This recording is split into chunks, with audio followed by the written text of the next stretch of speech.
Un niño negro espera durante días fuera de la oficina del multimillonario. Lo que pide no es dinero. La lluvia había regresado por la mañana, suave y fría, flotando en el aire como niebla y empapando el pavimento del rascacielos de Lexen Dynamics. El edificio se alzaba como un fragmento de vidrio que atravesaba las nubes. Sus bordes cromados reflejaban el cielo gris. Las puertas del vestíbulo se abrían y cerraban deslizándose para hombres y mujeres con trajes caros. Pasaron junto al chico en las escaleras sin mirarlo, al principio. Jamir Fulton, de 13 años y apenas 1,5 metros de altura, estaba sentado, acurrucado, en el segundo escalón que conducía a la entrada principal. Su sudadera con capucha estaba húmeda y los bajos de sus vaqueros estaban oscuros por el agua de los charcos que lo rodeaban. Una mochila destartalada descansaba a su lado, con las correas deshilachadas y la cremallera rota a medias. No habló. No se movió mucho, salvo para desplazar el peso o ajustarse la capucha para protegerse de la llovizna. Simplemente esperó. Era su tercer día allí. Había llegado el lunes, había estado de pie durante horas, y solo se había ido cuando el personal de seguridad lo escoltó calle abajo. El martes regresó, esta vez sentado, cabizbajo, observando los movimientos de los guardias, las idas y venidas de los empleados. Ya era miércoles y no se había movido. «Chico», dijo una voz ronca desde detrás de una sombrilla de plástico, «¿tienes padres o algo?» Uno de los guardias, Murray, estaba de pie al borde de la escalera, mirando a Jamir con la preocupación cansada de quien ya ha hecho esa pregunta demasiadas veces. «Estoy esperando al señor, Bellum», dijo Jamir en voz baja, sacudiéndose una hoja mojada del regazo. Su voz era tranquila, demasiado tranquila para un chico en su situación. Murray suspiró y miró a su compañero cerca de la puerta principal, quien se encogió de hombros. «¿Y qué necesitas de él? ¿Escribes una carta? ¿Tienes una cita?» «No», respondió Jamir. «Pero tengo algo que decirle. Solo a él». El guardia de seguridad frunció el ceño. «Mira, he sido educado. No puedes seguir presentándote así. Esto es propiedad privada. Si quieres algo, envía un correo electrónico o llama». «Sí», respondió Jamir con la mirada aún baja. Nadie contestó. No había enojo en su tono, solo una tranquila seguridad, como si no tuviera miedo de que lo rechazaran de nuevo, como si lo esperara. Al mediodía, la noticia se había extendido por todo el edificio, no solo a recepción o a los guardias, sino también arriba, entre los empleados que pasaban mensajes de un escritorio a otro y de una oficina a otra. «¿Lo viste?», le susurró un programador junior a un colega al pasar junto al ascensor. «Solo está sentado ahí. Apenas habla. Tercer día consecutivo. ¿Quizás no tiene casa? No, está demasiado limpio. Quizás sea un caso de beca. Ya sabes cómo Bellum a veces hace esas travesuras benéficas». Todos tenían conjeturas, pero ninguna se acercaba. En el piso 60, donde el aire olía a cera de cedro y a un suave perfume, Soren Bellum golpeó el borde de un vaso de cristal y miró por la ventana panorámica. El chico era apenas un punto desde esa altura. Con la capucha puesta, las rodillas juntas, la mirada perdida bajo la frente ensombrecida. Soren era un hombre que había construido un imperio con más precisión que afecto. Su rostro rara vez delataba emoción, forjado tras años de ambición y decisiones tajantes. Alto, delgado y casi desconcertantemente inmóvil al ponerse de pie. Vestía trajes color carbón y corbatas gris acero como si fueran una armadura. Su asistente, Ruben Miles, estaba cerca, tableta en mano, esperando instrucciones. ¿Dijo que lleva allí 3 días? «Component Placement», preguntó Soren, con la mirada fija en el exterior. «Sí, señor. Viene temprano cada mañana. Seguridad dice que no dice lo que quiere. Solo pide hablar con usted». «¿Ninguna señal? ¿Ningún arrebato?» «Nada dramático. Solo se queda sentado. Tranquilo». Soren se giró lentamente. «¿Y lo investigaste?» Ruben asintió abriendo el expediente. «Jamir Fulton. Vive en West Grange con un tío llamado Lionel. Sus padres fallecieron. La madre murió en un accidente de tráfico, padre desconocido. No ha asistido a la escuela en las últimas 3 semanas. No tiene teléfono. No tiene redes sociales. No participa en ningún programa de apoyo de Lexen. No hay razón aparente para estar aquí». Eso llamó la atención de Soren. La ausencia de un motivo a menudo era más peligrosa que el motivo en sí. 3 días y sigue sin haber cambios. No, señor. ¿Debería hacer que lo expulsen? Soren lo consideró. Luego, en voz baja. No. Que se quede. Rubén parpadeó. Señor, dígale a seguridad que lo vigile, pero sin fuerza, y si mañana sigue allí, que lo suban. Abajo, Jaimir metió la mano lentamente en el bolsillo de su sudadera y sacó una foto desgastada, arrugada y descolorida.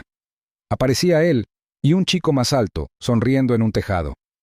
El más alto, Drexel Fulton, tenía 17 años cuando desapareció.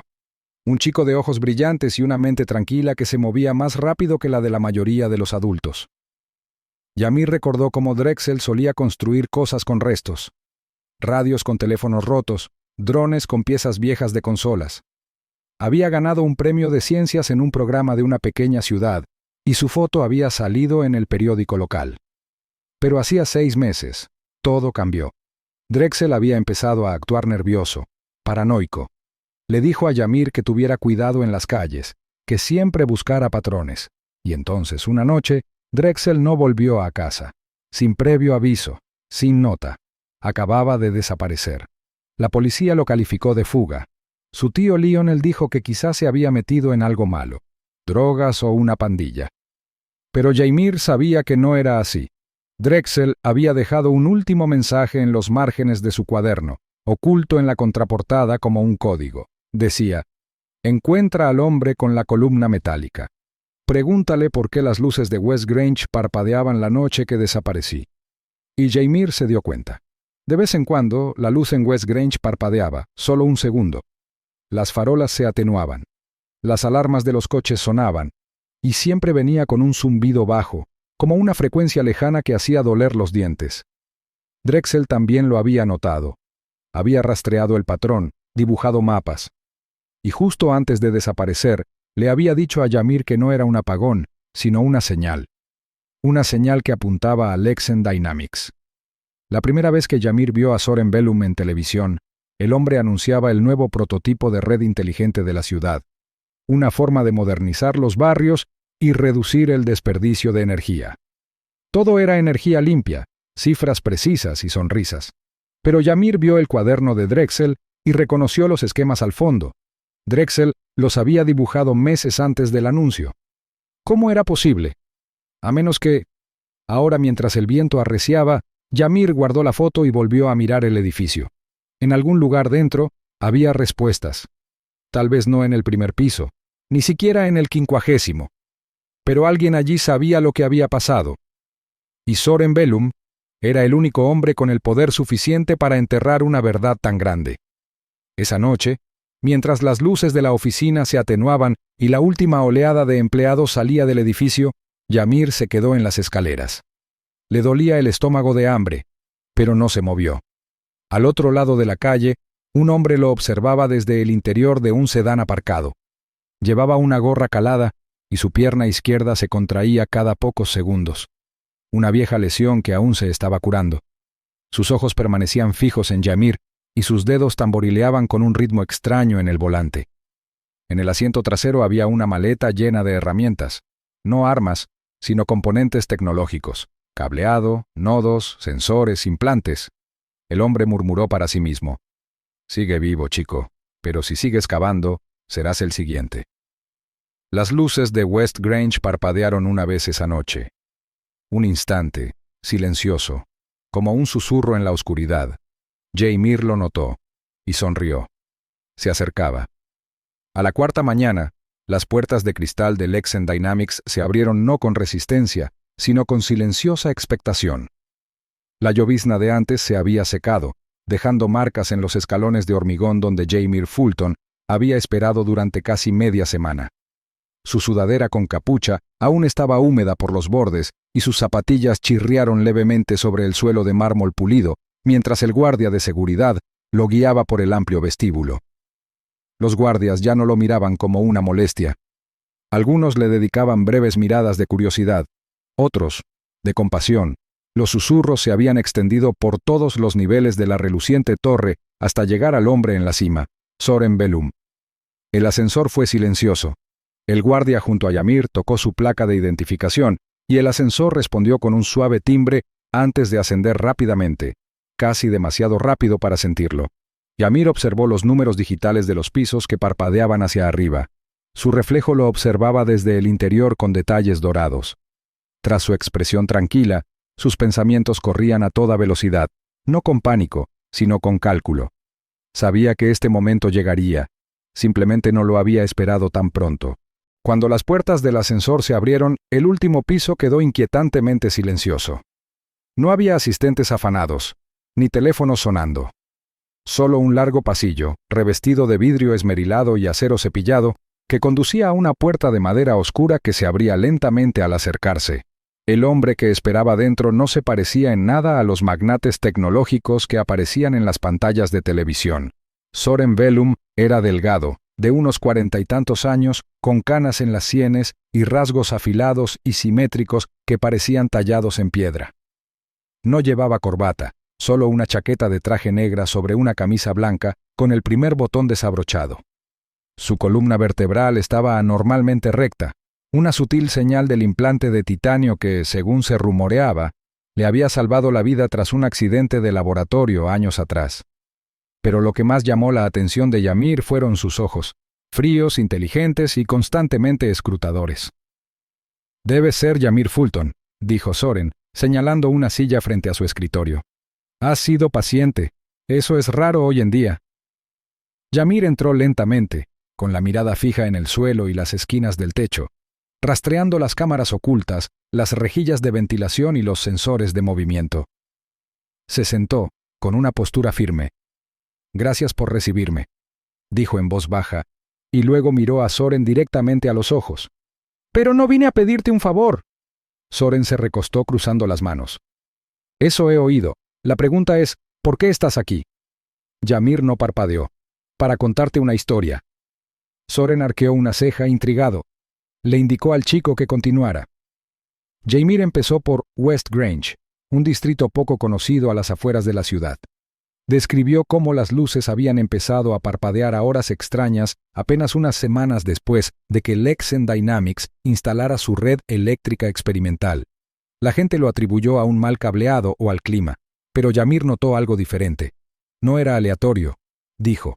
Latía, a ritmo, como un latido. Soren entrecerró los ojos, pero no dijo nada. Entonces Yamir habló de su hermano, Drexel, un chico de 17 años que no se comportaba acorde a su edad. Había construido máquinas con chatarra, reparado las radios de los vecinos a los 10 años y estaba obsesionado con las redes y las frecuencias. Drexel había ganado un premio de ingeniería de toda la ciudad hacía 2 años, pero nada de eso lo protegía. 6 meses atrás desapareció, sin previo aviso. Simplemente se fue. La noche anterior le había dicho a Yamir una cosa. Hackeé algo que no se suponía que debía ver. Yamir se inclinó hacia adelante con la voz baja pero firme. Dijo que encontró algo dentro de la red de Lexen, algo vivo. Los dedos de Soren se crisparon ligeramente, pero su rostro permaneció indescifrable. Esa es una afirmación atrevida. No estoy haciendo una afirmación, dijo Yamir. Estoy haciendo una pregunta. Hizo una pausa, dejando que el silencio se hiciera presente. Entonces pronunció esas palabras como una cuchilla en el aire quieto. ¿Qué intentaba revelar Drexel?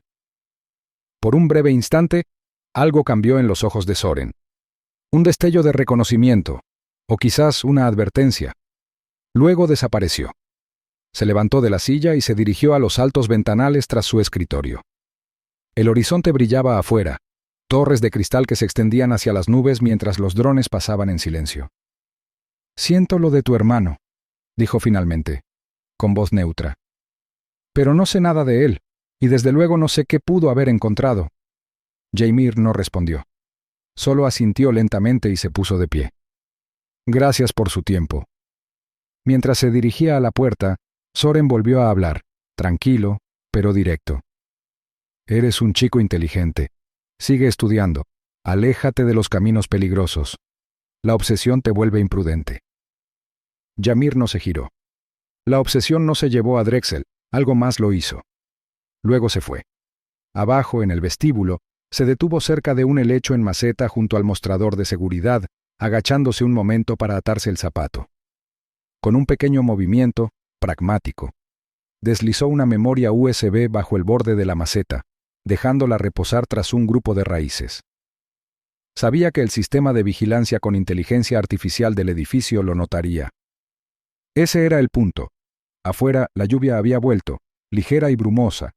Ymir se subió la sudadera, pero su expresión se endureció. No esperaba que Soren admitiera nada. Todavía no.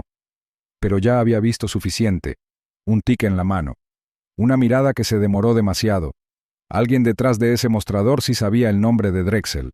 Dentro de esa memoria USB había algo que solo Drexel podía haber dejado. Un archivo de audio altamente cifrado, que Ymir había descubierto en el antiguo tablero de proyectos de su hermano semanas después de su desaparición. Le había llevado noches enteras descifrarlo siquiera parcialmente, y lo que oyó no tenía sentido, al menos no del todo. El audio estaba lleno de estática y código susurrado. Y una frase escalofriante, distorsionada pero inconfundible. El sujeto cero está al tanto. La anulación falló. Arriba, Soren regresó a su escritorio y pulsó un panel oculto. Una pantalla holográfica se deslizó desde el escritorio, desplegándose con alertas de seguridad. Una dio un pitido rojo. Objeto no identificado abandonado cerca de la planta del vestíbulo. La pulsó y observó la transmisión. El chico había dejado una memoria USB. Soren frunció el ceño. Saludó a su asistente, quien entró en silencio. «Escanea el dispositivo», ordenó. «Y notifica a seguridad interna. Quiero saber qué contiene antes de medianoche». Mientras tanto, en uno de los laboratorios de nivel inferior, un hombre con abrigo gris permanecía de pie en las sombras de una oscura sala de servidores. Marlin Cortés había pasado los últimos 6 años de su vida enterrado en la división de investigación del Exen. No era un científico de alto rango, pero era observador. Demasiado observador. Había notado algo que los demás ignoraban. Pequeños picos en los registros de señal cada vez que un apagón afectaba a West Grange. Pulsos que no parecían fallos de software ni sobrecargas de la red. Parecían respuestas. Biológicas. Había presentado un informe. Fue enterrado. Luego lo degradaron. Hoy lo despidieron. Pero antes de que le revocaran la autorización, envió un mensaje. Un último acto de desafío a través de un canal cifrado que Drexel le había mostrado una vez. El mensaje decía: «No se ha ido. Está atrapado». Marlin cerró su portátil, lo limpió y lo metió en su mochila. Pasó por delante de la puerta del laboratorio una última vez y echó un vistazo a la consola parpadeante que aún latía con el mismo ritmo, como un latido. No sabía dónde estaba Drexel, pero tenía la inquietante sensación de estar más cerca de lo que nadie imaginaba. Afuera, mientras la noche caía sobre la ciudad, Ymir se encontraba frente a Lexen Dynamics, observando cómo las ventanas de la torre se transformaban del dorado al gris. Sabía que la verdadera búsqueda apenas comenzaba. El aire en West Grange era más denso de lo habitual esa noche, cargado de humedad y con un ligero aroma a aceite de motor. Ymir Fulton caminaba con la cabeza gacha, con el zumbido de las luces de la ciudad a sus espaldas mientras las sombras de los callejones estrechos y las vallas rotas envolvían su silueta. El barrio había sido antaño un orgulloso distrito obrero, pero ahora se alzaba como una extremidad olvidada de la ciudad, lleno de casas a media luz, farolas parpadeantes e historias que nadie quería oír. Las mismas luces que antes guiaban a los niños que jugaban hasta tarde, ahora se movían como señales de advertencia. Podía sentir algo detrás de él. Se detuvo en la esquina de Harwell y la Sexta, una intersección llena de colillas y una señal de tráfico rota y torcida. Sus zapatillas rozaron el pavimento al girar la cabeza ligeramente. No vio a nadie, pero su instinto le decía que no estaba solo. Entonces se oyó el sonido. Unos pasos, no apresurados, sino intencionados, resonaron con tanta nitidez en las paredes de ladrillo que era imposible ignorarlos. Antes de que Ymir pudiera girarse, una mano lo agarró del hombro y lo jaló hacia el callejón lateral. Su espalda golpeó contra los ladrillos fríos y húmedos y una voz atravesó la penumbra. «¿Por qué te metes en Drexel?» El hombre era alto, curtido y desgastado por algo más que la edad. Un ojo estaba parcialmente vidrioso, el otro alerta y alerta. Una cojera le daba a su andar un ritmo lento y pausado. Y donde se le había resbalado el cuello, una veta de metal mate le recorría el cuello y la columna vertebral, brillando tenuemente bajo la piel pálida. Jamir lo miró fijamente, con la respiración entrecortada. Conocía esa cara. Por un artículo, un archivo que Drexel había escondido, y por rumores que circulaban como acertijos en blogs de tecnología y foros cifrados. Harlan Beck. Había desaparecido del Exxon Dynamics hacía 2 años, después de que una explosión en un laboratorio supuestamente acabara con su carrera. Se rumoreaba que había muerto en la explosión. Otros decían que Lexen lo enterró porque sabía demasiado. Y ahora, allí estaba, vivísimo, respirando con dificultad, con la chaqueta rasgada cerca del hombro, los ojos fijos en Jamir con una extraña urgencia. Jamir no respondió. No podía. La pregunta le sonaba demasiado cerca, demasiado rápido. El nombre de su hermano se sentía como una herida que se abría cada vez que alguien lo pronunciaba en voz alta. Beck no esperó la respuesta. Metió la mano en el bolsillo de su abrigo, despacio, y le entregó a Jamir un papel bien doblado. Era grueso, con arrugas antiguas, como algo que llevaba años encima, pero que solo ahora le ofrecían. «Sé por qué estás aquí», dijo Beck con voz grave pero firme. «Y sé lo que tu hermano intentaba hacer. Drexel no estaba mirando redes eléctricas, hijo. Estaba mirando a personas». Jamir tomó el papel lentamente, con los dedos ligeramente temblorosos, mientras lo desdoblaba bajo la luz parpadeante de una farola defectuosa. Lo que vio le hizo un nudo en el estómago. No era un mapa de la ciudad, no era un plano de sistemas eléctricos, era el diseño de algo mucho más peligroso. Un dispositivo de malla portátil con forma de casco delgado y diminutas puntas que bordeaban el borde interior, cada una conectada a microcircuitos que pulsaban hacia afuera.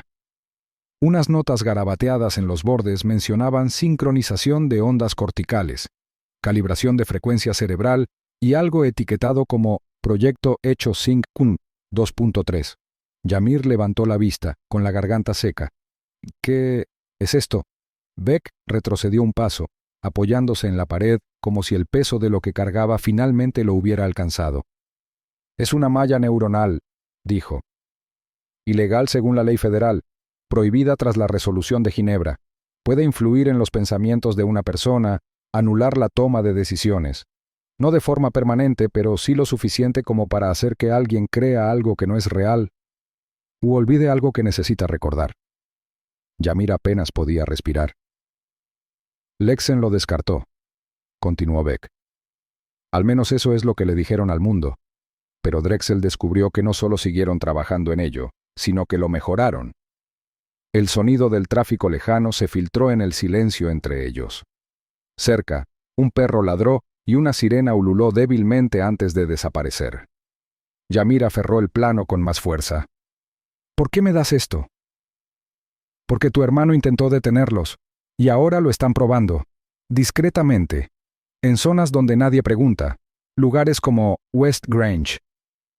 Un escalofrío recorrió a Jamir. Pensó en las luces parpadeantes, los pulsos rítmicos, los extraños cambios de comportamiento de sus vecinos, como cuando la señora Renly olvidó de repente el nombre de su hijo, o Terrence, calle abajo, despertando sin recordar dónde había ido la noche anterior. Lo habían achacado al estrés, la edad o la medicación. Pero, ¿y si no era nada de eso? Beck se inclinó hacia adelante, bajando la voz. A Drexel no lo mataron, se lo llevaron, y si aún están haciendo simulaciones, entonces está dentro del sistema. Su mente está sincronizada, vivo, pero no él mismo. Jamir sintió una opresión en el pecho. Los cuadernos de su hermano destellaron en su mente. Las entradas codificadas, las superposiciones de cuadrícula, las frases a medias que solo ahora tenían sentido. Escribió algo, susurró Jamir, sobre patrones, zonas, lugares que se quedaron sin electricidad pero que volvieron con diferencias. Eso es lo que estaba rastreando. Sacó su teléfono y abrió una vieja foto del tablero de corcho de Drexel. «Mira, estos alfileres. Coinciden con los puntos de apagón, y esto punto. Srenia», amplió la imagen. «Un boceto de la malla neuronal sobre un mapa de la ciudad». Beck asintió con gravedad. «Zonas de prueba. Están sincronizando la malla con las frecuencias de las ondas cerebrales.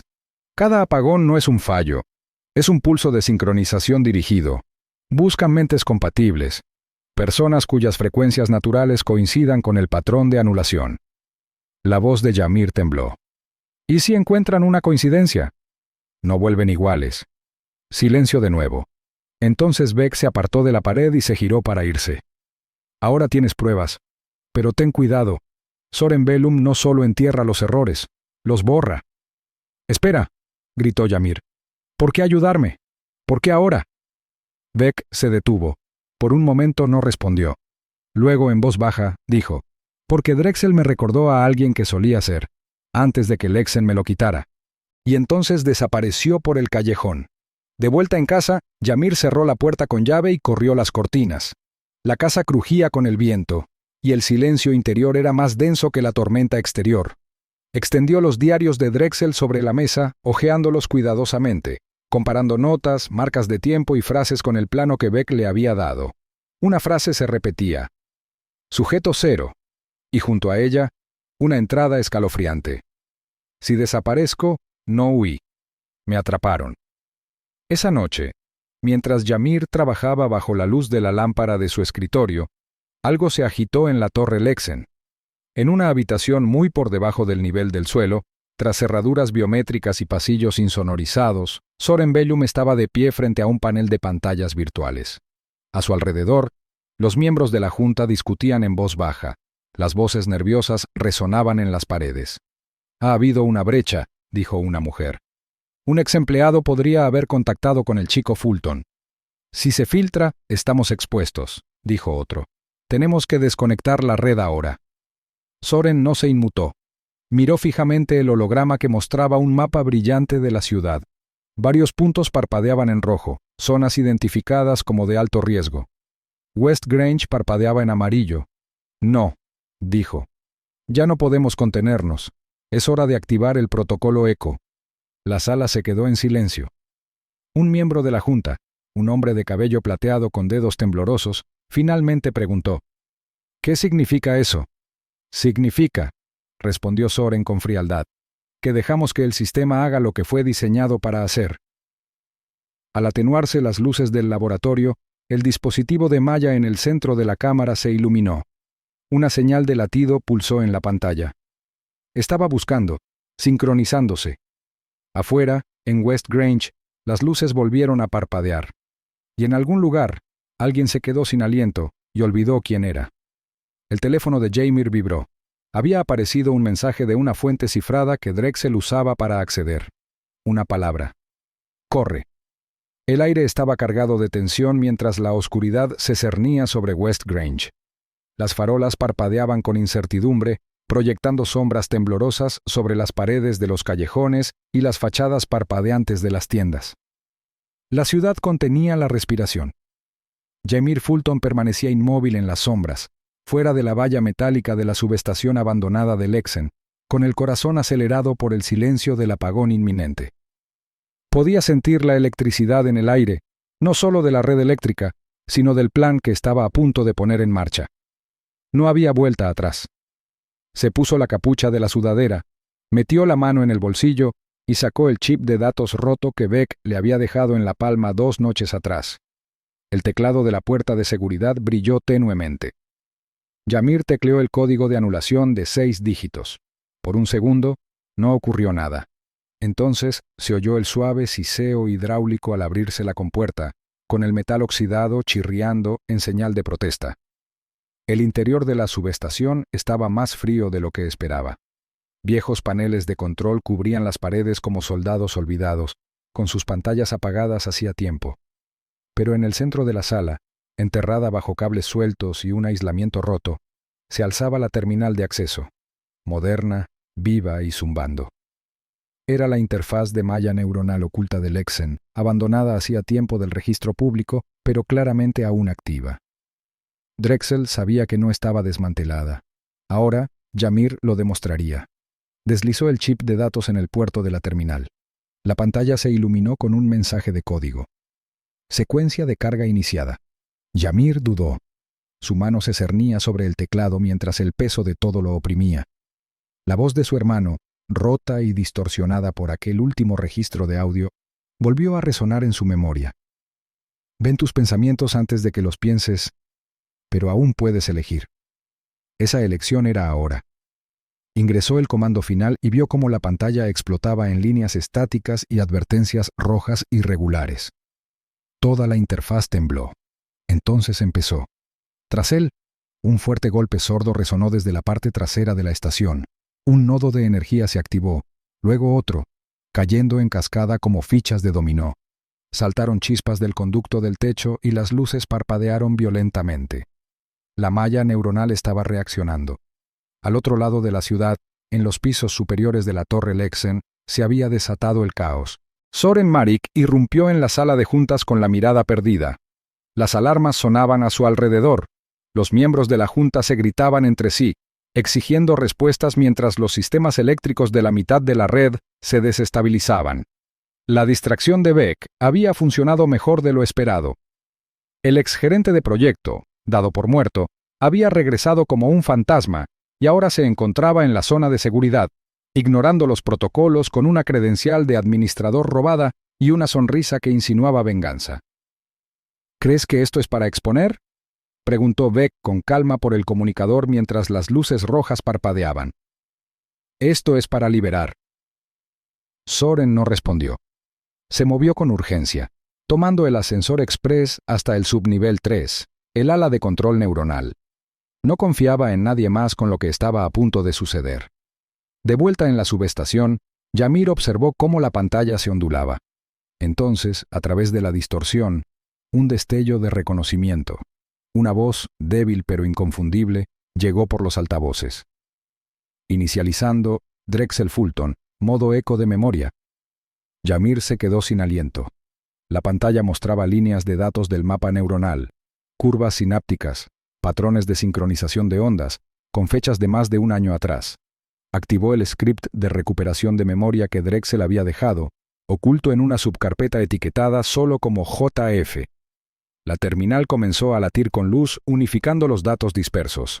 Entonces, de repente, toda la habitación se estremeció. Advertencia: bloqueo cognitivo activado. Afuera, las sirenas aullaban mientras la red eléctrica de la ciudad alcanzaba un fallo crítico. Un apagón arrasó las manzanas como una ola, pero en ese instante de oscuridad, Yamir lo oyó, claro, firme y humano. «Yamir, me encontraste». Se dio la vuelta, con el corazón latiéndole con fuerza. La voz ya no provenía del altavoz. Se sentía presente, como si alguien estuviera detrás de él. La voz de Drexel, ya no fragmentada. Viva. Yamir miró la pantalla, con lágrimas en los ojos. «¿Drexel? ¿De verdad eres tú?» «Drenía», susurró. «No tengo mucho tiempo», respondió la voz, tranquila pero tensa. «El sistema está colapsando, pero me diste una oportunidad». Los dedos de Yamir temblaban sobre el teclado. «¿Qué hago ahora? ¿Cómo te saco?» «Ya lo hiciste. La cerradura está rota. Ya no pueden usarme. Pero tienes que terminarlo, Yamir. El resto está en la segunda unidad, la que tiene Beck». En ese momento, las luces volvieron a encenderse, inundando la subestación con una fría luz blanca. En el monitor, la malla neuronal comenzó a fracturarse. Los datos se colapsaron en cadenas inutilizables. Yamir agarró el chip de datos, lo arrancó de la terminal y echó a correr. Para cuando llegó a la superficie, la ciudad estaba en estado de emergencia total. Helicópteros sobrevolaban la Torre Lexen, drones de noticias rastreaban las calles. Y dentro de la torre, Soren se quedó solo en la sala de control de la malla, observando cómo el núcleo que una vez creyó indestructible se reducía a cenizas digitales. En los días siguientes, el mundo se puso patas arriba. Las acciones de Lexen se desplomaron de la noche a la mañana. Documentos de denunciantes, filtrados por Beck, inundaron los medios de comunicación independientes. Fotos, registros de pruebas, exenciones éticas. Pruebas de que Lexen había experimentado con seres humanos utilizando tecnología capaz de sobreescribir la conciencia. Soren Marik había desaparecido, se había desvanecido de la vista pública sin que se supiera su paradero. Pero en medio del ruido algo permaneció intacto, la verdad por la que Drexel había muerto. Beck se encontró con Yamir en un banco cerca de las afueras de la ciudad, bajo una valla publicitaria rota que en su día anunciaba «Innovación para el futuro de Lexen». El exingeniero parecía mayor, más cansado, pero más tranquilo de lo que Yamir lo había visto jamás. «Lo salvaste», dijo Beck, entregándole a Yamir una memoria USB. «Yo no lo salvé», respondió Yamir en voz baja, dándole vueltas al pequeño dispositivo. «Él me salvó». La memoria no era como las demás. Era más pesado, revestido con una carcasa protectora y marcado con las iniciales de Drexel. Dentro, Yamir encontró más que solo código. Encontró planos, bocetos, fórmulas, una propuesta completa para una interfaz neuronal descentralizada, una que no se pudiera hackear, que no se pudiera convertir en un arma, un sistema diseñado no para controlar, sino para sanar, para restaurar la cognición dañada, ayudar a quienes padecen trastornos neurológicos y proteger la autonomía. Un regalo. Un último acto de esperanza. Yamir aferró el disco duro con fuerza, mirando al horizonte borroso. No era el mismo chico que había esperado en el vestíbulo del Exen, sin ser visto, sin ser escuchado. No era solo el hermano de Drexel. Ahora era el guardián de su legado. Las palabras que una vez le había dicho a Soren volvieron a él, cuando no pidió dinero ni compasión, sino algo más,